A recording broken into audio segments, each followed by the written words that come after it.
May perception ang publiko na mayayaman ang mga artista. Kung totoo ito, bakit ang daming nagba-viral na mga celebrities na namumulubi? Kapag may na-ospital, laging may fundraising sa Facebook. Sa episode ito ng Time to Talk, alamin natin kung bakit may mga artista na napapalaya sa bahay at napuputulan ng kuryente. But first, please don't forget to like, share, and subscribe to our channel, PH Time, and press the notification button for further updates.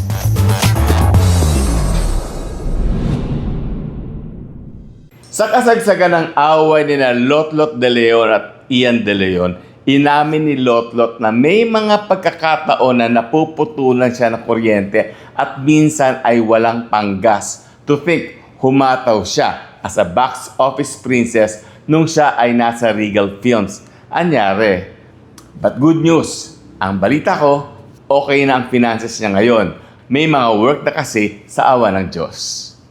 Masalimuot ang daigdig ng show business. Iba-iba ang galawan sa totoong mundo. But come to think of it, may mga ordinaryong tao din na nababaon sa utang kahit malaki ang kinikita. Feeling artista? Oh, by the way, ang mga i-share ko dito ay hindi lamang angkop sa mga artista, kundi para sa ating lahat, para matuto tayo ng financial management at di tayo magmukhang kawawa sa ating pagtanda. Mabuti pa nga ang mga pangkaraniwang empleyado at may SSS. Ang mga artista, wala. Kapag nawala sa eksena, yung iba, zero balance talaga. Maraming dahilan kung bakit may mga artistang di nakakaipon. But let me share this observation. In my 500 years in show business, mga 400, napansin ko na yung mga artistang nag-start sa showbiz na mayayaman na o galing sa may kayang pamilya, sa dulo ng karir nila, nagiging mas mayaman pa sila compared sa time nung nag-uumpisa pa sila. Gusto niya na example? Di si Sharon Cuneta, that's my girl. Aminado si Sharon na hindi sila ang unang pamilya ng tatay niyang si Mayor Pablo Cuneta. Sabi nga niya sa akin, ni hindi sila pangalawa, pangatlo, siguro pang-apat pero hindi pa rin siya sure. More than comfortable ang buhay niya from the time na bata siya hanggang sa nag-artista. Kaya never siyang umasa sa mana. In fact, nung bagong hiwalay siya kay Gabby Concepcion, bagsak daw ang kabuhayan niya at nahiya siyang humingi sa mga magulang. Pero nagpursigi at bumangon ulit. Tapos nun, ayun, paldong-paldo na. Buti na nga lang at hindi siya umasa sa mana. Yung bahay kasi nila sa Dasmariñas Village, eto ang kwento ay naagaw sa kanilang magkapatid na buo na si Chet, yung si Cesar, ng isang taong pinagkatiwalaan nila. After namatay ang parents niya, na magic yun at nawala ang karapatan nilang magkapatid sa bahay. Buti na lang si Sharon ay mas yumaman pa sa mga magulang niya. So, mas marami siyang pera ngayon kaysa nung nagsisimula pa lang siya. On the other hand, yung mga artistang walang-wala nung nag-umpisa, sa dulo ay mas mahirap pa sa daga. Unang-una, hirap sila mag-ipon kasi breadwinner sila, which is good, pero maglagay ng hangganan. Meron din yung biglang yaman syndrome. Dahil nga salat sa buhay habang lumalaki, they have to make up for their deprivation. So, bili dito, bili doon. May kasabihan nga na ubos-ubos biyaya, bukas nakatunganga. Akala ay tuloy-tuloy ang grasya, tapos ay di nag-ipon. May isang action queen nung dekada 70 na nag-produce pa ng mga pelikula pero sa sobrang luho ng pamumuhay, namatay sa garahe ng isang kaibigan. Nandyan din ang kwento ni Josephine Manuel. Bago nag-pictorial si Loie po na may kasamang ahas, ay nauna na si Josephine Manuel. Doon sa ahas pictorial, sumikat si Josephine Manuel. Naging leading lady siya ni na FPJ, Lito Lapid, at Anthony Alonso. Above the billing naman ang pangalan niya, but after 7 years ay walang naipon, obviously kaya naubos. Pwedeng guilty si Josephine Manuel dito sa isa pang dahilan kung bakit di nakakaipon ng ilang artista. Kailangang magbuhay artista kasi sikat. Bumili siya ng kotse kahit di pa niya kaya. Pwede namang mag-taxi. Si Bella Flores nga hanggang sa naging iconic na naka-taxi pa din kasi mahal mag-maintain ng sasakyan.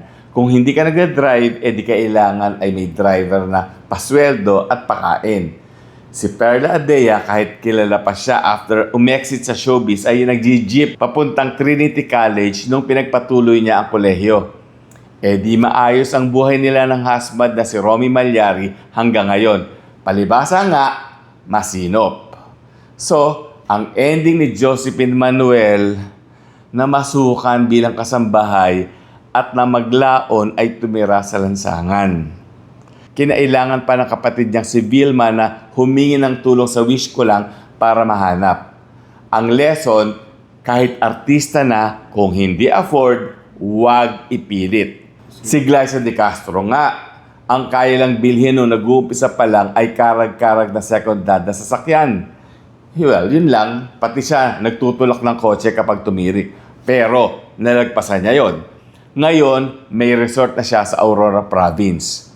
Ang isa pang tumira sa lansangan sa ilalim ng Nagtahan Bridge ay si Whitney Tyson. Sumikat naman si Whitney at nakaraket nung panahon niya. Ang lakas-lakas ng kita niya sa mga provincial shows. Yun nga lang, walang naisubi. Sabi niya kasi, araw-araw kang kakain, magbabayad ng tubig at kuryente buwan-buwan. Natulungan naman siya ni Coco Martin at ipinasok sa ang probinsyano pero di din naman nagtagal. Si Aramina ang tumutulong sa kanya sa kasalukuyan. Ito na lang ang isipin mo, Whitney. Nakaraos ka naman. Obviously, ay di ka pinabayaan ng Diyos. Baka may itinuturong lesson lang sa iyo. Ang isa pang tinutulungan ni Aramina ay si Deborah Sun. Sa kondo ni Ara nakatira si Deborah at ang anak nitong si Jam Melendez. Tumutulong din naman daw si Aiko Melendez na stepdaughter ni Deborah. Very promising ang start ng karir ni Deborah. Anak ni Leroy Salvador, na kapatid ni Philip Salvador. Maganda ang build-up sa kanya. Sa first movie niya, ikinuha pa siya ng daber. Si Tina Monson Palma na sikat na newscaster na noon. Nagkaroon pa siya ng cult classic yung Temptation Island. Nagsimula ang gulo ng buhay ni Deborah Sun nang makasuhan siya ni Lorna Tolentino na kasama sa barkada nila ni na Ami Austria at saka sila Beth Bautista, yung stepmother ni Aga Mulak. Anong araw Mga 1986 ito, tapos may ipinabenta sa kanya si LT na mga alahas worth 800,000 pesos. Napakalaking halaga nun. Well, kahit hanggang ngayon naman, nawala ang mga alahas. Sabi ni Deborah Sun, natakbuhan din daw siya. After that, ay pumasok na ang drugs. Tuloy-tuloy na ang pag-spiral pababa ng buhay ni Deborah Sun. Buti na lang at nasa Sigabu siya ngayon ni Coco Martin. Ang isa pang dahilan ng paghihirap ng artista ay work attitude. Si Snooki Serna, ganyan ang naging kaso. Nabigyan ng bahay ni Mother Lily sa White Plains. Of course, salary deduction yun. Tapos, naibenta ni Snooki. Di ba pagong ang bansag kay Snooki? Magdadalawang isip ang producer kapag ganyan ang artista. Ang ending, there was a time na tumira silang mag-iina sa isang bahay na ang sahig ay lupa. May mga uod pa nga daw. Tapos, naka-tricycle siya. Wala namang masama dun kasi kung yun lang naman ang kaya, di okay lang. Buti na lang at naka-recover si Snooki dahil magaling naman talaga siyang artista. Kahit late siya, she's always worth the wait. But again, dapat matuto na siyang humawak ng pera. Sa kaso ni Jiro Manyo, di ba ibinenta niya ang kanyang Gawad Urian Trophy kay Boss Toyo noong 2024? Hindi natin masisisi si Jiro kasi bata pa lang ay sira na ang buhay. At 7, napabayaan na siya. Kahit pa tinulungan siya ni Ay de las Alas, talagang damaged goods na siya. Si John Way Sase, kahit inaruga ng lolo at lola, ay damaged din kasi nga parang dysfunctional ang family. na involved sa drugs, nakapatay at kasalukuyan nakakulong. Drugs din ang isa pang sumisira sa buhay ng mga artista. Kaya talagang maghihirap.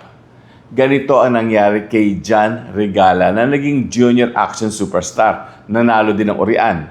Pero dahil magulo ang buhay mula pagkabata, nawala ng direksyon hanggang nagkasakit at nakitang kakalat-kalat sa Pasay nung bang panahon ng pandemya. Bukod sa drugs, sugal din ang umuubo sa mga artista. Naalala niyo pa si Nap Gutierrez, yung host ng movie magazine talk show sa GMA? Maliit lang naman ang sweldo niya doon. 500 pesos per episode sila ni Christy Fermin. Mga 1987 yun. Even that time, mababang pasweldo yun. Pero, nag-manage ng mga basketball player si Nap. Noong 1991, naikuha niya ng malaking kontrata si Alvin Patrimonio. 5 million pesos. Malaking pera yun, lalo na noon. Pwede nang bumili ng 1,000 square meters na lote sa White Plains, sa La Vista o sa Ayala Heights.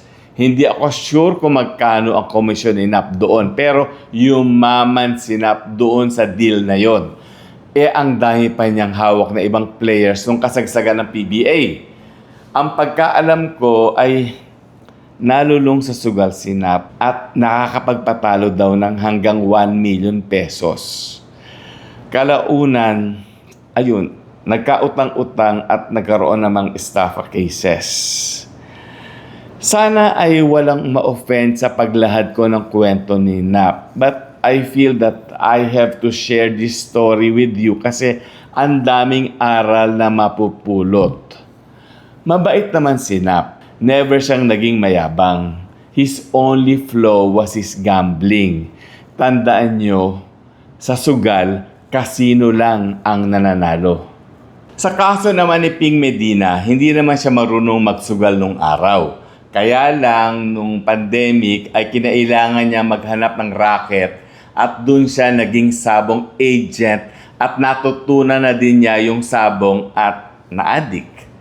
Tapos, nakaonsehan, natakbuhan siya ng pera. Ayun tuloy, nung nag-birthday siya noong taong 2021, humingi siya ng birthday donations sa social media accounts niya. Isa pang dapat tandaan ng mga artista ay mag-improve ng skills. Ito ang trahedya sa buhay ni Mark Eras. Isa siya sa mga dahilan kung bakit natalo ng GMA ang ABS-CBN noong 2004 dahil kasali siya sa Starstruck. Kasali ako sa pagpulido sa kanila noon at napansin kong napakahusay sumayaw at gumalaw ni Mark.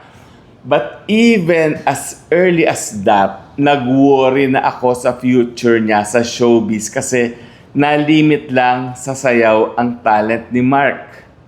Like Aljur Abrenica later on, dapat ay hinasa ni Mark ang acting skills. But it's not too late. Baka pwede siya magtayo ng dance school, of course. Kailangan niya ng puhunan doon. Or why not give private dance lessons? Before we end, merong bang nakakaalam kung ano ang nangyari kay Boycie De Guia? Siya yung katapat ni Kuya Germ sa pagbi-build up ng mga young stars from the late 1980s to the mid-1990s. Manager siya ni Hilda Coronel at Carmen Martin at saka ang pagkaalam ko si Lini Broca din. Tapos ang sabi ay nag-drugs. May nakakakita pa daw na sa sobrang high, naglalaba ito ng damit sa kanal. Kumita si Boycie De Guia noon. Nag-produce pa nga ng mga pelikula. At sa pagkaalala ko, nagturo pa ito sa San Beda. Pero ang ending, walang nakakaalam kung ito ay buhay pa o patay na.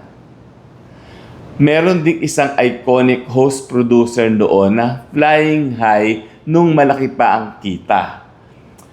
Grabe ang lifestyle. Pa-wine-wine nung mahal pa ang red wine. Kasi nung araw, mahal ang red wine. Madalas magbakasyon sa New York nung wala pang piso fare. Pero nung nagkasakit at eventually ay pumanaw, kinailangan pang tubusin ang bangkay para mailabas sa ospital to the tune of 4 million pesos.